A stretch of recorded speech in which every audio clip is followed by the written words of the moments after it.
Hello, welcome to the Unitarian Church of Los Alamos. Whomever you are, wherever you are on your life's journey, you are welcome here. This is our adult religious education offering, Biblical Scholarship and Literacy. This is the 19th lecture, and today we're going to talk about Exodus and the question of historicity. And so I'm excited for today's topic. It's a lot of fun.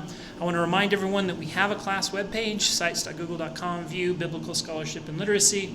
And this course webpage has links to all the lectures, the recordings of the lectures on YouTube. It also has links to the readings from the Bible from that class, and also links to extra material you can look at, commentaries, that sort of thing, that are relevant for the things we discussed, a list of extra material you might want to look up. And I've also, as I told you, added a calendar that we try to keep up to date now, more than we did in the past at least. And the calendar will help you figure out when the next class is going to be and what the topic is, etc. It's a Google Calendar. You can even import it into your own calendar and just kind of keep it on there if you want. We have now told the story of the Exodus, and by that I just mean the movement from Egypt into Mount Sinai. We have not yet got from Mount Sinai to what's left to discuss is that what happens at Mount Sinai, the laws, the temple, the tabernacle they build, the golden calf, all the stuff that happens at Mount Sinai, and then the journey from Mount Sinai to the Promised Land, and then the conquest of the Promised Land. That's the stuff that's still to come. But as we've told the story up until this point, I've dropped hints and given vague references that have to do with historicity.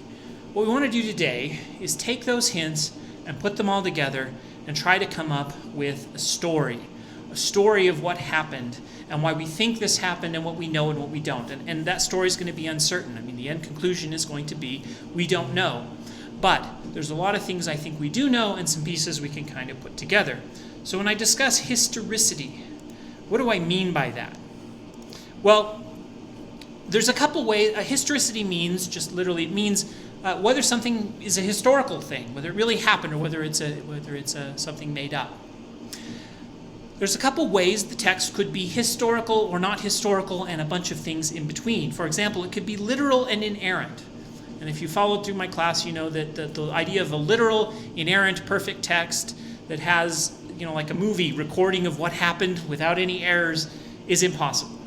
Right? I'm not here to convince you what you should believe theologically, but the literal, inerrant reading of the biblical text is impossible from a careful reading of the text itself. The text, makes that impossible. But it could also be some sort of a historical memory, an oral tradition that may be modified through time that was then written down years later. That's called a historical memory. But it could also be mythicized history. By mythicized history, we mean something like, I shall not tell a lie, I chopped down the cherry tree. That's a story that has meaning making. So when I use the term myth, I don't mean a fiction. I don't mean it didn't happen. I don't mean it should be demigrated or something. I'm not using that in a derogatory sense. I use the term myth to mean a meaning making story. In other words, they took some kernel of history and they made meaning out of it that tells them something about their national history, much as we did with George Washington and some of the stories surrounding him. Or it could be fiction. Fiction from the start to the end. Those are kind of our options. But if it's fiction, I want to make this point because I think it's interesting and important. If a text is fiction, that does not mean there is no history in it. Or, from a historian's perspective, it doesn't mean that a fiction is unuseful if your goal is to reconstruct history. Why? Well, let's take a myth. And I'm borrowing, examples others have used, but let's take Cinderella. What does Cinderella tell us about history? Well, if you know about when it was written, you can decide some things. You can decide, for example, that people in that age knew what a ball was. They probably attended balls or knew people who did.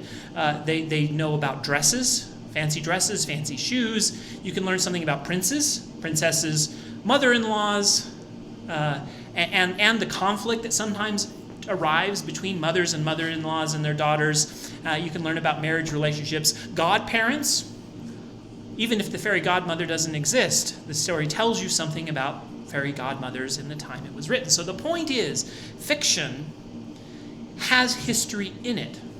and there are clues in fiction that someone who is trying to reconstruct history can produce. Now, that's not to say the Exodus is all fiction. The point is, whatever it is, history, mythicized history, a memory, or even fiction, there is history in it that we can exhume usefully. So as a historian, the text is useful, whatever it is.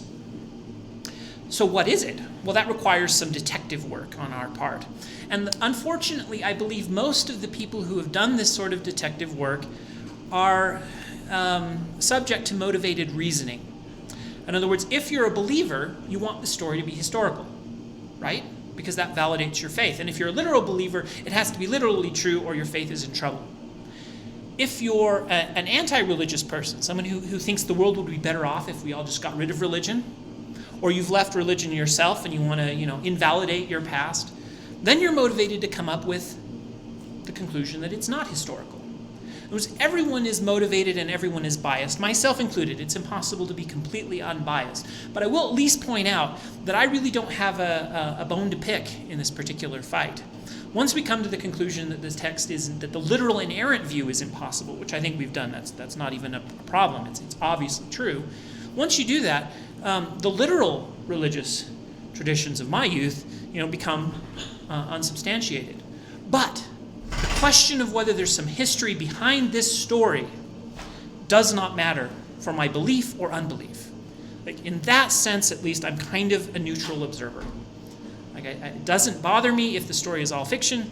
It doesn't bother me if the story has a large kernel of history to it. Either way, I would be interested, and I would be interested in trying to figure out which it is. Because, frankly, this story is amazing. think about it. It's this beautiful, great story. And is any of that true? Did any of that happen? Now, I can't tell you whether seas parted, rods turned to snakes, and whether there were 3 days of darkness in Egypt. Those are matters of faith, and I'm not even going to address them. The question here is whether there was a group of people who left Egypt, wandered through the Mount Sinai to Midian, came up with a god, Yahweh, and ended up in Israel. And the question is, what happened to the group of people? Did the people real? Did this event happen? Not the miracles are not a matter of faith that I'm not going to address. And I want to point out that picture. I should have kind of mentioned it back here. Is it mythicized history, or memory, or fiction? What is that picture in the bottom?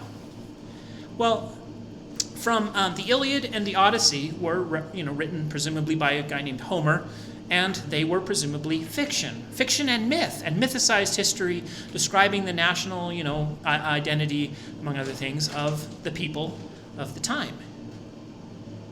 And so we assumed it was all fiction. After all, it has miraculous events in it, like Achilles, who was immune to all harm except on his heel, because that's where he was held when he was dipped into the river. Right? Remember all this?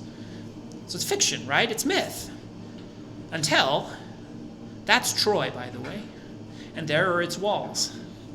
It's a real place. The war really happened. We didn't know this. We discovered it, and much to people's surprise, there was a lot more history behind the story than they thought.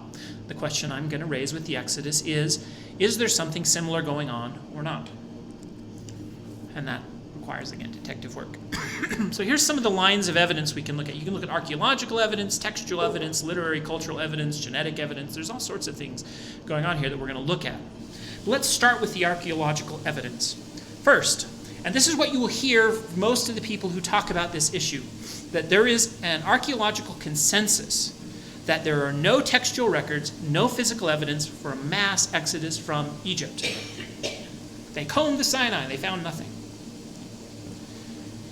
And this is the consensus. In fact, if you ask most archaeologists if the Exodus happened, they'll say no, and the reason is we've found nothing. Well, we had found nothing about Troy for a while, too, until we found Troy. People are fond of pointing out that an absence of evidence is not an evidence of absence. The question is that true? Right? That's a fond aphorism people like to point out. Is it true? Not exactly. It turns out absence of evidence is evidence for absence. If there's enough absence in your evidence, maybe the thing you're looking for isn't there. Let me give a scientific example because there's probably scientists about to scream at me, because propositionally, from propositional logic, it doesn't follow that you didn't see the evidence, therefore it didn't happen. That's true. But let me give a scientific example. If you're looking for the Higgs boson, and you're at the CERN collider, and you collide so many particles, and you see no evidence of the signal where you expect to see the signal, the Higgs probably does not exist in that energy range. You used absence of evidence to come to a conclusion that the thing you're looking for isn't there. And you can use Bayes' law to see how evidence of absence, or how absence of evidence should produce evidence of absence exactly according to Bayes' law. And it depends on the likelihood of the evidence being there if the thing were true, which is key, because if certain things are true, you would expect evidence. When that evidence is missing, the thing is more unlikely. So do we expect evidence from a mass exodus? Yes. Right? Egypt took records of the height of the Nile every year. If the Nile had turned to blood and 3 days of darkness had struck, it should be in their records. Now, there are arguments about how the Egyptians like to erase things they don't like. It's true. But catastrophes like this got recorded. They have other records of catastrophes happen, and the way they interpreted them generally was the gods were mad at us. We didn't worship them well enough, and the priests would push this, not as evidence that their gods didn't exist, but as evidence that they should be more pious. There's nothing. There's also no evidence that the Egyptians ever used slave labor to build their cities, like is implied by the text. They didn't. And so, in fact, we know that the theory that the Egyptians built these wonderful pyramids and cities with slave labor is a late invention. See Herodotus. Herodotus is one of the prime people who wrote this sort of... It's a late idea that the Egyptians used slave labor to create their massive monuments. They didn't. But the Exodus text assumes that they did, because it uses that as what the Egyptians... In fact, it implies not only did they use slavery, we built those cities. You see, this is part of Israelite national pride. The great cities of Egypt were built by us when we were the slaves of Egypt, etc. So again, but that historically we know from archaeological evidence that didn't happen. It's not true. What else do we know? We know that some parts, like the Conquest, are contradicted by the evidence. There isn't just evidence of absence of evidence. The actual evidence contradicts the story. How? Well, in the Conquest, Joshua fought the Battle of Jericho, and the walls came tumbling down. And I really should have found myself a picture of Jericho. I've got several. Some I took myself. And the walls of Jericho are still there. And they were built at the wrong time. Well, no, they were built before the time of the Exodus, but they didn't fall during the Exodus. And the destruction layer described by the Conquest in Joshua, which is the extension of the Exodus, isn't there. Joshua was not destroyed Jericho was not destroyed when Joshua entered the land. There's no destruction layer at the right time period. Several other cities mentioned during the Conquest weren't even built yet. So we know that the Conquest at least did not happen in the way the Bible describes it. And some people have extrapolated backwards. No Conquest, no Exodus. Which is obviously true. If 2 million people wandered into the land, they would have to conquer it. So, no Conquest, no 2 million people entering the land. We also know that there is culturally a largely indigenous origin for the Israelites and their nation. We know that. Looking at their culture, it didn't come from Egypt. It's indigenous, meaning the Israelites are the Canaanites. The Israelites didn't slaughter the Canaanites. They were a subgroup of Canaanites. And that's where largely Israel is influenced by many things, but largely Israel's origin is indigenous. There's a lack of widespread Egyptian culture in Israel. There's a lack of widespread massive use of slavery in Egypt. There's no record of a natural disasters, plagues in Egypt at the same time, which we would expect. And a mass exodus during the time of approximately Ramses II wasn't possible. And Egypt had garrisons in the Sinai. Egypt controlled the Sinai during this time period. A large group of 2 million slaves can't cross the Sinai without at least fighting them. And yet no record, even in the text, exists of the battles with these garrisons that should have been there. It doesn't fit the time period. Conquest is contradicted by the evidence, and then we have the problem of the numbers. 2 million people. Now, I want you to grasp just how big a deal this is. If the people were marching 8 abreast, then half of the people were still in Egypt when the other half reached Mount Sinai. 2 million, and that number comes from the census in numbers. It doesn't count all the people. It counts the male adults. But you can extrapolate if they have the equal number of female adults and plus the children, you should have 2 million people. And that's what the text describes, an exodus of 2 million people. It's not possible. If 2 million people were hanging out in Sinai and they were fed miraculously by manna from the wilderness, you can calculate how much poop they should have produced. And frankly, Sinai should be fertile by now if they spent 40 years in Sinai. Right? So we know some things, and it's looking bad for the Exodus, right? And hold on, because it gets better. But at this point, it's looking bad. But I want to make a point. All of this assumes something. It assumes those numbers are right. But where do those numbers come from? The source that gives us the numbers is P. It's the latest of our sources. The one most separated from the events, if they happened, are the ones who tell us there were 2 million people there. Right? So if we assume that the Exodus was smaller than the Bible later says, that the numbers were inflated, which we know, if we assume the numbers are inflated, almost every one of these arguments against the Exodus evaporate, which means there are no good arguments against it left, other than an argument against the literal interpretation that the size recorded in the Bible is the actual size. As soon as we give up the literal interpretation and we look for a historical kernel, what we discover is that there really is no good argument against it.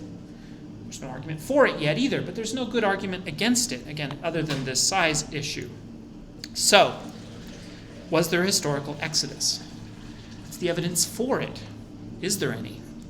Well, first, we know, again, from the archaeological evidence, that there were several groups of Asiatics in Egypt at the time that the Exodus supposedly happened. The most famous are the Hyksos, because they eventually took over and became pharaohs for a while, and then they were booted out.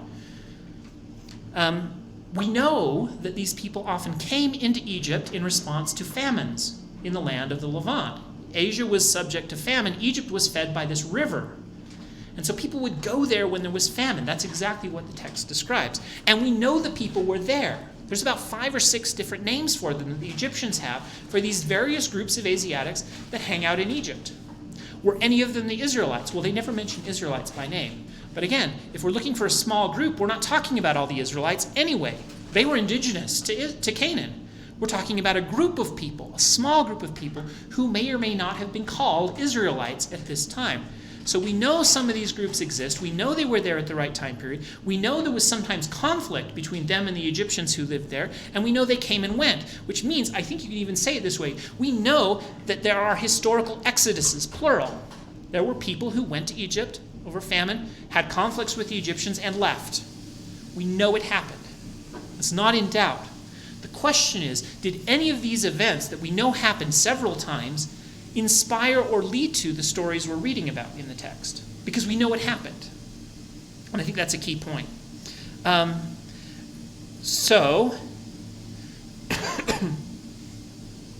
What did I say here? Later traditions that the Egyptians used slave labor to build their monuments are commonplace. So again, these are late commonplace stories.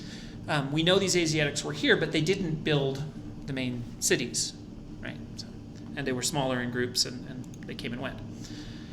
Okay, we also have textual evidence and literary cultural evidence from the Bible itself. And this we're in danger of being circular here. Like, how do you use the Bible to decide if the Bible is true? The Bible is the book we're testing, right?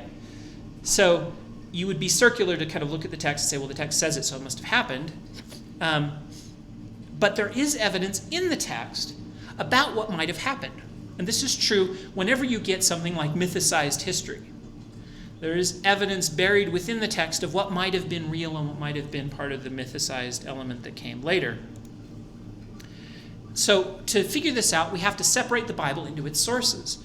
And the earliest sources in the Bible are poetic. That's because it's easier to remember poetry than it is prose. And so these poetic sources were remembered past. These are songs. Right? A lot of people here could quote half of the songs of the Beatles from memory. But most of you couldn't quote the book of Genesis from memory, even though there's about as many words in the book of Genesis as there are lyrics to the Beatles. So these poems are actually old. And how do we know they're old? Again, how do we know that these poems are old? Well, it's like looking at Shakespearean English versus Valley Girl English. Right? You can tell the difference. If I gave you a book written in Valley Girl English and I give you another book written in Shakespearean English, you can guess about when the two different books were written. Now, you can fake it. right? And that's called archaizing. It's when somebody writes a text and writes in older language on purpose to make it sound old. The problem with the theory that the biblical authors are archaizing, and they do archaize once in a while, but the problem with the idea that these texts look old because they're archaizing is that we know Hebrew better than they do in the sense of its history. We have been systematically digging up texts from the land for years, and we have access to all these old texts that they wouldn't have had access to, later Hebrew people writing, wouldn't have had access to unless they had a systematic system of archaeology going on, right? They weren't digging up these things. They didn't have all these records of all this old Hebrew. They did. In other words, we don't think that they could have faked Shakespearean English that well. In fact, 90% of the Valley Girl people who speak Valley Girl English could not fake Shakespearean English either. We could tell. And they'd throw in a whole bunch of anachronisms and words that didn't mean what they thought they meant. Even if they threw in a bunch of these and thous, it wouldn't be enough, right? So we think these texts are old. We think that because of the way the Hebrew it's written in, and we think they aren't just faking that old Hebrew. So here's some really old songs. The Song of the Sea, the Song of Moses, the Blessing of Moses, the Song of Deborah, and then we have these later prose sources. E is the first, J, D, and P, in that order written. Separating out the sources is important for trying to figure out what happened. For example, the Song of Deborah, which is set in Israel, makes no mention of the Levites. It lists the tribes of Israel and leaves the Levites out. Why? The Song of the Sea is the earliest record of the Exodus, and it describes a people, but never calls them all of Israel. It just says a people came out. It does describe the parting of the Red Sea and some of that, but it describes a people, doesn't say who they are, has no numbers. It's P that gives us the numbers. No list of numbers, just a people, left Egypt, and it also has some really other early theological points. For example, it's one of the texts that has henotheistic elements. Jehovah is one of many gods, but in the Song of the Sea, he's the best God. Well, that's an old Israelite idea that isn't present in some of the later texts. So again, we have lots of reasons to think it's old, but we notice some patterns here. The idea that all of Israel is in the Exodus isn't in the earliest texts. And we have some record from early texts that the Levites aren't numbered among the Israelites at first. The Song of Deborah also tells us that worship of Jehovah, Yahweh, came from the south. That Yahweh is not an indigenous deity, according to the Song of Deborah. That's weird. If you're inventing a religion, you don't invent a god that came from somewhere else. You invent an indigenous god.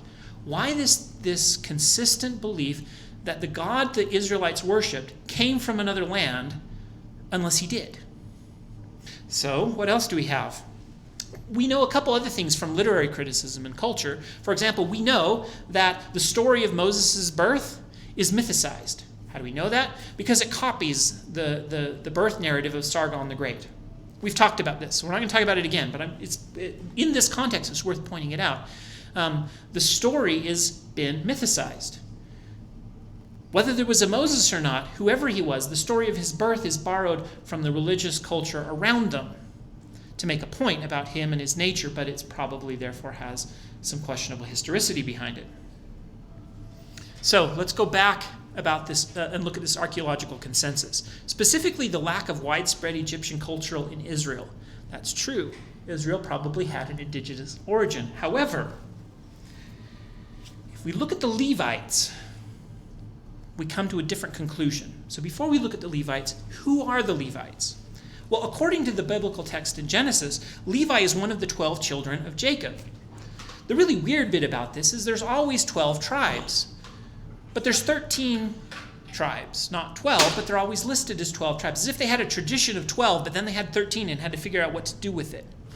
So they do a couple things with it. Sometimes they leave the Levites out. Sometimes they combine two of the tribes into one tribe and say, Ephraim and Manasseh were both children of Joseph, so that's really one tribe. Or Joseph was so wonderful that as the firstborn, he got a double portion, so there were two tribes that are descended from Joseph. Well, as soon as you do that, you get 13 again. And some of the lists of these tribes leave the Levites out. In fact, the Levites are really weird in that they have no landed inheritance in the land. They're the only tribe without land. However, they have priesthood.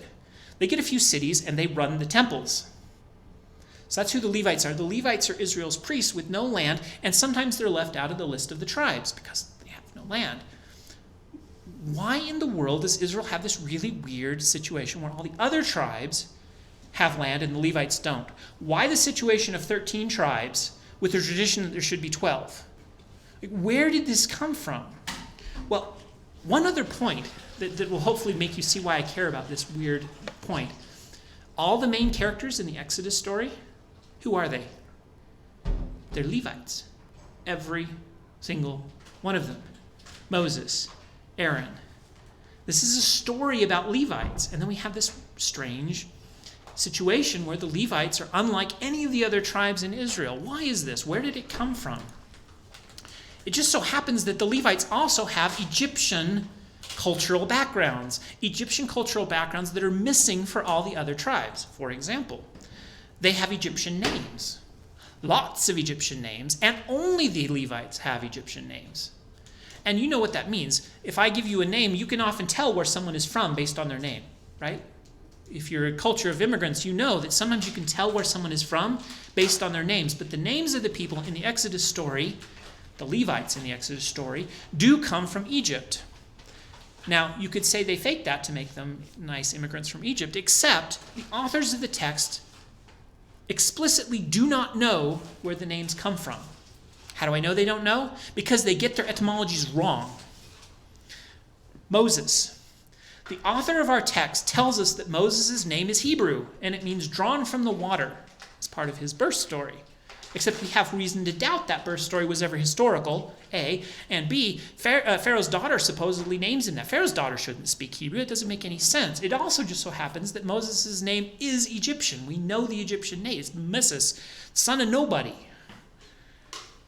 That's what his name kind of means, like Ramses, son of Ra. Thothmeses, the son of Toth, right? Moses, son of Toth.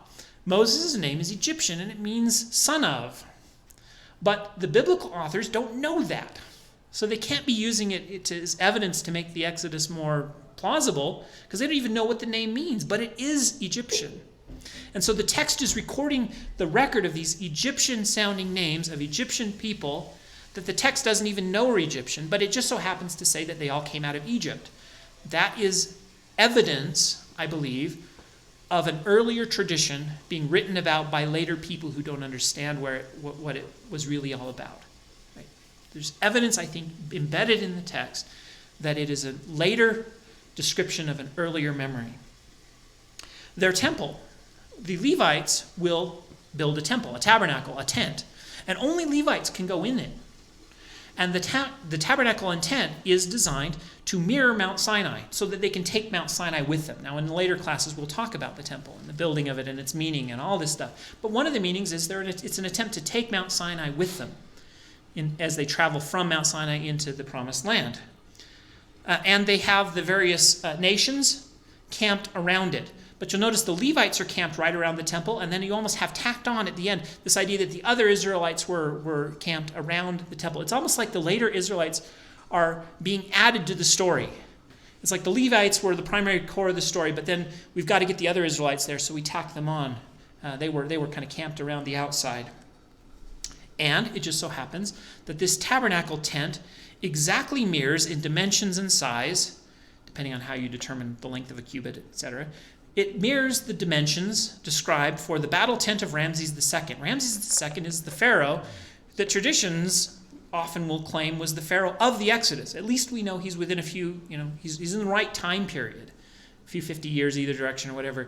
We think Ramses II is in the right time period. And the Israelites wander into the wilderness and build a tent that exactly matches Ramses' battle tent. And Ramses' battle tent was the sort of thing they took into the wilderness when they went to war out in the wilderness. In fact, there's a famous battle, the Battle of Kadesh, where they drew a picture of their tent and then they tell this great story. It also happens, the entire Exodus story, especially the parting of the Red Sea, that entire narrative mirrors the Battle of Kadesh.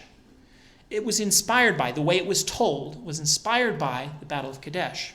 However, the later authors, EPD, don't know that.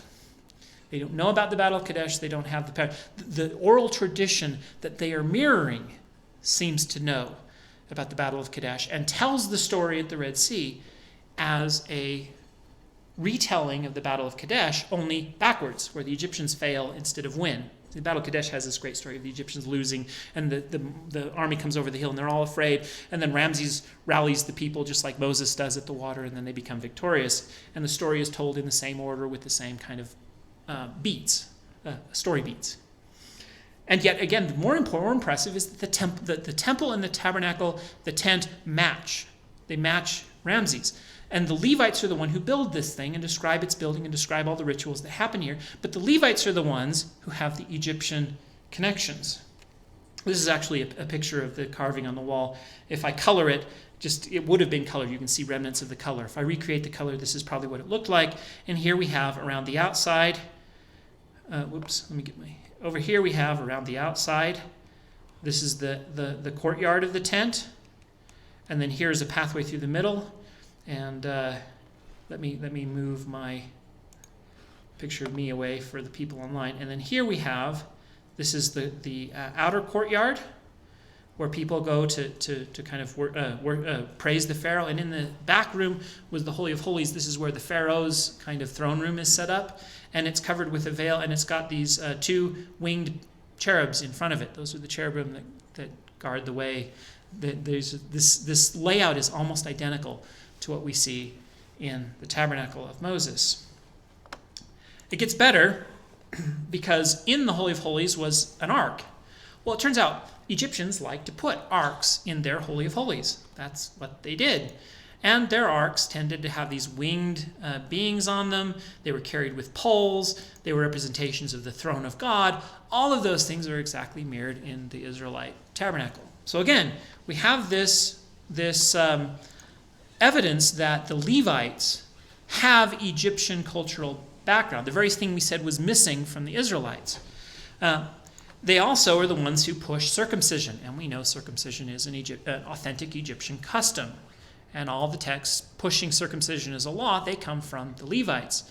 The only two stories that don't come from the Levites, that come from the J source, are all about Levites. Jay writes a story about circumcision for Moses, and he has another story of Levi, this son of Abraham, using circumcision to trick a group of people into getting circumcised, and then while they were hurting from the surgery, he went and slew them all. So again, there's a record of Levi being violent, which will become important in a minute, and Levi using circumcision. So circumcision is connected to Levi in J, and in E and P, which are the two Levite sources, circumcision is a commandment, yet we know circumcision is an authentic Jewish custom. It was also existed in some other nations, to be fair, but it was a Jewish custom. There's more. Monotheism. Now, I gave a lecture on Akhenaten. Go back and we can rewatch it, and the connection here is tenuous because it's about 200 years off date. But about 200 years before the Exodus supposedly happened, there was a pharaoh named Akhenaten who started at either monotheistic religion or a strongly henotheistic religion, a religion where the other gods are not worshipped. So it's entirely possible to imagine a group of people in Egypt 200 years later hearing rumors or being discontent at the failure of this monotheistic movement. You could have some Egyptians who were very unhappy that polytheism had been reestablished. And of course, you would expect conflict between that group of monotheists in Egypt and a group of polytheists in Egypt, so much so that maybe the monotheists might need to leave. So there's even possibly a connection that goes all the way back to monotheism itself in the Egyptian tradition. It turns out that the term Levi, there's an etymology for it in the Bible, but like many of the Bible's etymologies, it's made up after the fact by people who don't really know where the names came from. The roots of the term Levi probably mean something like attached or attachment, and possibly a Levite is an attached person. That could also be a good term for an immigrant. The Levites were possibly immigrant. And in the Levite text, we have laws like this one. You shall not wrong a stranger or oppress him, for you were strangers in the land of Egypt. 52 times, the Levite authors will tell us that you must treat strangers well. And the reason they give for treating strangers well is, we were strangers in the land of Egypt, so you should treat strangers well. Why is all this coming from the Levites? Well, there's also a strong connection to Midian. Mount Sinai is in Midian. Yahweh comes from the south, so says the later authors in Deborah. and worship of Yahweh came from the south. It was not indigenous to Israel. Moses is married to the daughter of the Midianite high priest, according to El, and Moses learns God's name is Yahweh in Midian while he's tending his father-in-law's flocks on Mount Sinai in Midian, and claims there that the name was not known before that moment. P agrees. The name Yahweh was not known. That there's this memory that they worship some god named El. And out of nowhere comes Moses and tells them, no, his name is Yahweh. And he learns that in Midian, according to one of the sources, and we just so happens that we know something archaeologically about where worship of Yahweh first shows up. This is the first mention of Yahweh in recorded literature. And it is not from the Bible. It's an Egyptian source, and it describes the the land, of the Shasu. That's the name of a certain people. It means something like Bedouin, probably. Wanderers, the Bedouins. The land of the wandering worshippers of Yahu. That's our Yahweh. And it tells us where that land is. It's over by Edom, next to Midian, where Mount Sinai is. If you think this is a coincidence, you have a better propensity for coincidence than I do. Something real, looks like to me, is happening here. We know that at some point Yahweh and El merged. We call that syncretism, when two gods are merged together to become one new deity. This is what El looks like. He was worshipped with calves and bulls. And he was pictured as a dude sitting on a throne up in heaven. This is El, the father god of the Canaanite pantheon. He is the father deity of the Canaanite pantheon. Yahweh, in contrast, is a warrior god. He's depicted most earliest forms as a warrior god. We haven't told this story yet, but you know it's coming. This is the golden calf. Again, if you think this is an accident and a coincidence, to me, that you have a bigger propensity for coincidence than I do. The golden calf is a story, it appears to be a story, that recalls the conflict between how El was worshipped and how Yahweh came to be worshipped. And the story tells us that the Levites killed a whole bunch of Israelites for worshiping Yahweh like they worshipped El. Okay? Put that together for a minute. And again, there is something historical going on here. There has to be. Now, it doesn't mean that the golden calf story happened exactly like the Bible says, but there is a memory of a conflict between the worshipers of Yahweh and the worshipers of El, and how they thought God should be worshipped. And the conflict was resolved because the worshipers of Yahweh killed a whole bunch of worshipers of El to make them worship right. Okay? I think that happened. Something like that happened. What evidence do we have from DNA? Now we're really off the rails here, because now we were talking about the Bible and suddenly we're talking about DNA. What evidence do we have from DNA? Well, first of all, it's much easier to look at male lineages or female only lineages, because then you can look at the X chromosome or the mitochondrial DNA, or you can look at the Y chromosome, and then you can track exact passages down the male line or the female line. If you look at regular DNA, it's much harder because it gets mixed and matched every time someone has a new child. Right? It turns out there are two groups in Israel who are passed only from father to son: the Kohanim and the Levites. Because the Kohanim were the priests and the Levites were the clergy, kind of ancillary clergy in Israel's tradition, and that clergy was passed from father to son and excluded the female line. Now we know that Israelite genealogy today, in modern kind of times, is matriarchal. It's passed from female to female. But even then, a male who had a father who was Jewish but a mother who wasn't can become Jewish by conversion. Right? It's just you don't need conversion without it. So we don't really have a good female line we can track, but we have one family where we should be able to track the male line, because there are people who will tell you the tradition of their family is that they are Levites. And therefore, when the temple is restored, maybe they will be the ancillary priests. But there's other people who will tell you that their ancestors are Kohanim, priests. And they can trace their genealogy back. And so you can do DNA analysis on these people. And when you do, what you find is that the Kohanim have a common ancestor. A small origin. not a single common ancestor, but a group of very common, a few individuals, a very few set of individuals, which you might expect if they were all, now traditionally they're all descended from Aaron. The Kohanim are descended from Aaron, the Levites are descended from Levi, that's why this family tree matters. They're only a few generations apart, right? So if these people have a common ancestry, you would expect these people to have a common ancestry if the story of their origins is accurate in the biblical text. Turns out the Aaronites have a very small set of patrilineal ancestors, which you would expect if they have a tradition of having one ancestor and a few people cheated on their spouse early on in the history of how this worked, right? But they have a very small and related ancestry. The Levites do not. Meaning the tradition that the Levites are all descended from a guy named Levi is probably inaccurate. It's a later biblical interpretation. However, the tradition that the Kohanim are all descended from a priest like Aaron is probably accurate. They were all descended from a very small collected family of priests. One part of the story is accurate, the other isn't. So who were the Levites? If they weren't all descendants of Levi, who were they? Again, the meaning of the term means probably attached person. Immigrants, meaning someone who was an attached person, an immigrant, a stranger in Egypt. Or an attached person who was a stranger, an immigrant who was in Israel. An immigrant to Israel. Not one of the 12 tribes. Later decided was one of the 12 tribes. Later attached to the people of Israel. Later myths created about a child of Abraham named Levi that they were all descended from. But they are not all descended from a common ancestor. This is our DNA evidence. So, where are we at with the Exodus? I'm going to summarize all the evidence and then give you a theory. There were many Asiatic groups coming and going from Egypt, so we know exoduses, plural, happened. We don't know if any of them inspired our story. We know that Israelite culture is largely indigenous to Canaan.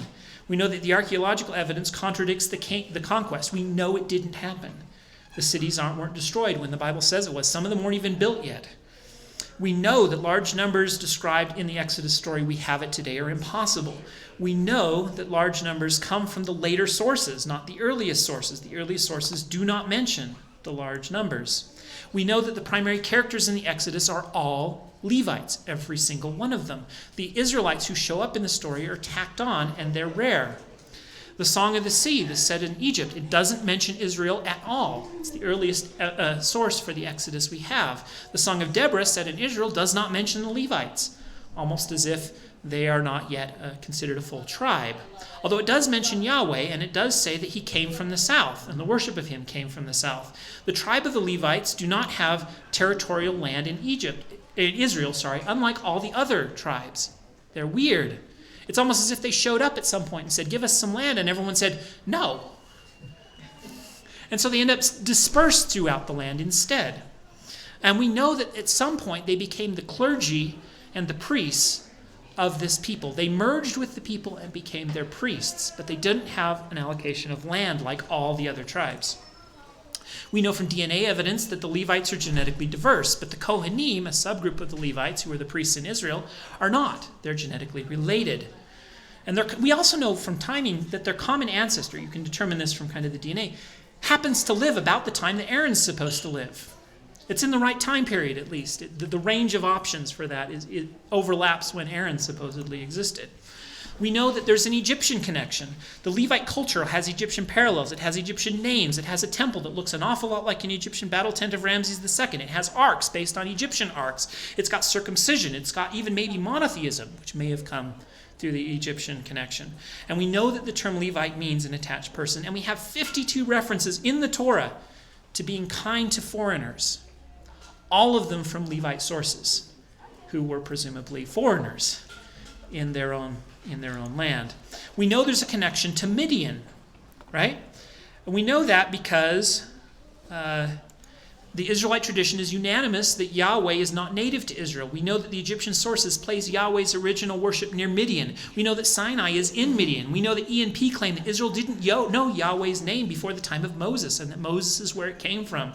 E tells us that Moses learned his name while he was hanging out in Midian, watching the flocks of his father-in-law, who happened to be the high priest of Midian. We know that E claims that the Midianites are descended from Abraham too. It's like he's got to put Midian in there somehow and make him part of the family. E claims that the Midianites are descended from Abraham. E says Moses is married to the daughter of the Midianite high priest. J and D also recall that Midian is important. P is hostile to Midian. We think we know why. He's a different priestly family, and they were arguing with the Mushites, the descendants of Moses, the Moses priests. They're the ones that wrote E, and the Aaronite priests wrote P. P is hostile to Midian. Of course, Aaron isn't descended from the Midianites. Moses is. Moses' kids are. But even he has to admit that it all happened at Mount Sinai, and that Mount Sinai is important. Well, that's where the Midianites are from. And the traditions all recall that there's a history of conflict between the merger that came about because of this merger of the god El and the god Yahweh. El, the god of the Israelites, Israel, and Yahweh, the god of the Levites, is now the extrapolation I'm going to make here, and I think it's a reasonable one. So what have we got?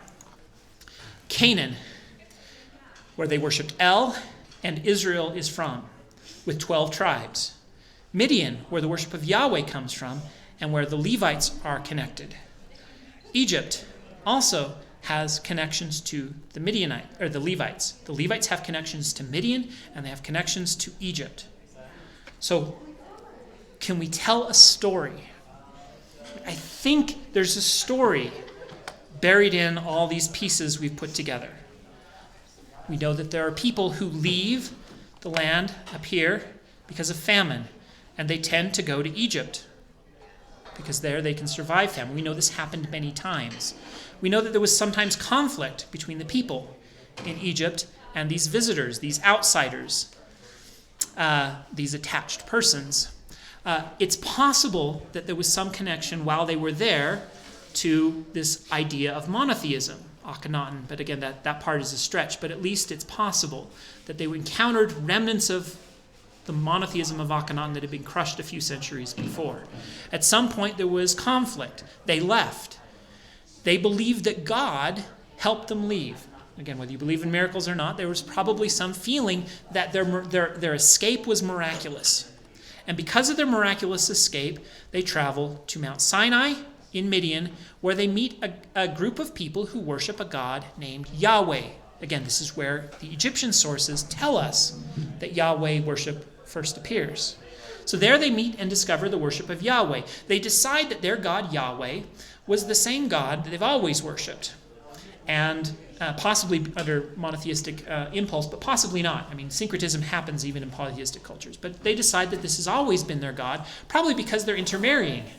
There's a guy named Moses married to a high priest's daughter, Midian. Now, again, whether his real name was Moses or not, the text is giving us a memory of this merger of the families, the people, and their beliefs. At some point, they wander back up here. Why? Well, probably because they were from there to begin with. Maybe, maybe not. There they meet 12 tribes who all had different lands. And these people say, hey, we're related to you. We're Asiatics at least. We're at least the right race. We're racially related to you. And they kind of want to integrate themselves into the society. So give us some land. And the people say, no, this is our land. You can't have any of it. And so instead they settle in several cities and become clergy, wandering clergy, probably because they came from Egypt and had a very strong religious background. Egypt is known for its obsessive religion.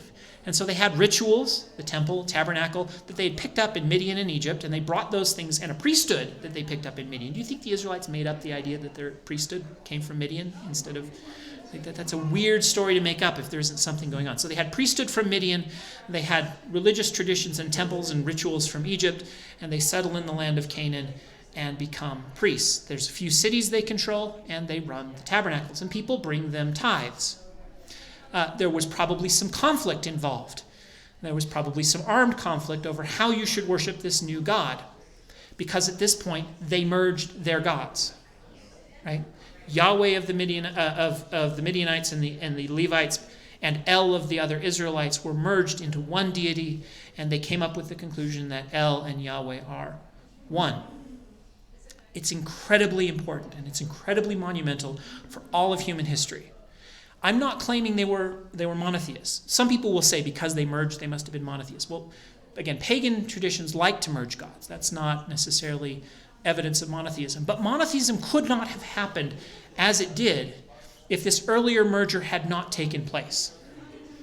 If they had said Yahweh was the son of El, we would never have had monotheism in the form we have today.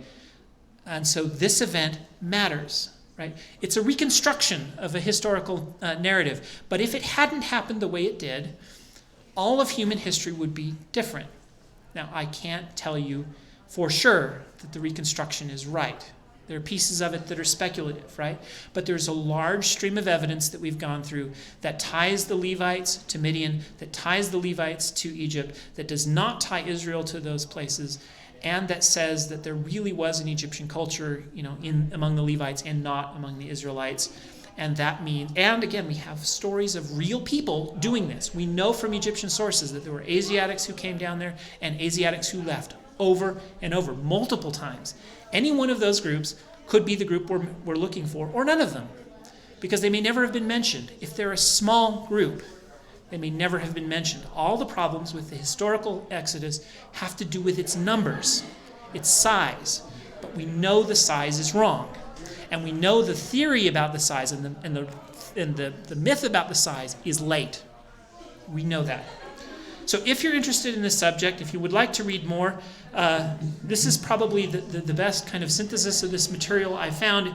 It's called The Exodus by Richard Elliott Friedman. I am indebted to him for much of what I've presented. I admit that some of this material came from him.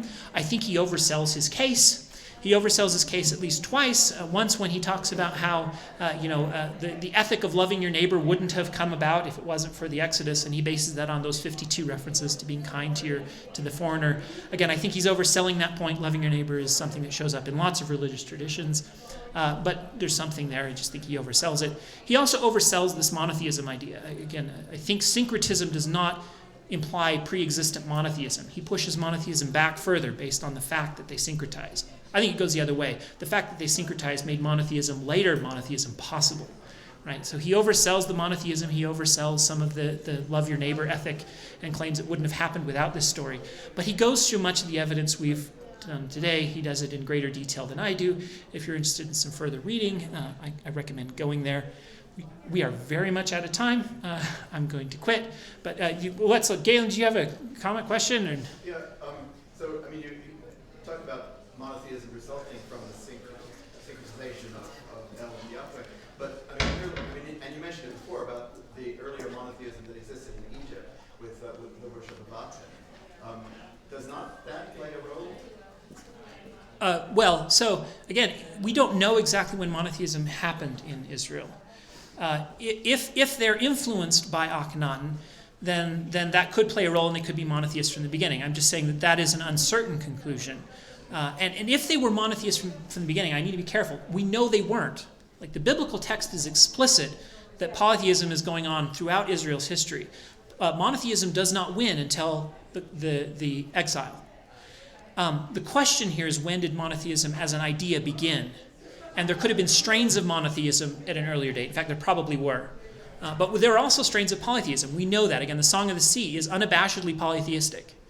It mentions that God, splits up the nations and divides them among the different other gods, like Zeus gets Greece and Marduk gets Babylon. And then it says, and God's portion is Israel. And that's actually from the Psalms. But the Song of the Sea, which is an old reference, and the Psalms both say that. So there's a polytheistic tradition going on too. And they're in conflict and tension. And then there is some uncertainty as to how far back the monotheistic part of that goes. And one of the reasons it's so hard is because the later biblical tradition tended to expunge all the references to polytheism it could find in the text. And so we have a text that was doctored by the monotheists, and it's hard to tell when the polytheism actually ended. So we don't know. All right, we're out of time. I hope to see you next time. We'll discuss, the tabernacle and the golden calf, and we'll do the laws and the things that happen while they're at Sinai next time. And I hope to see you there.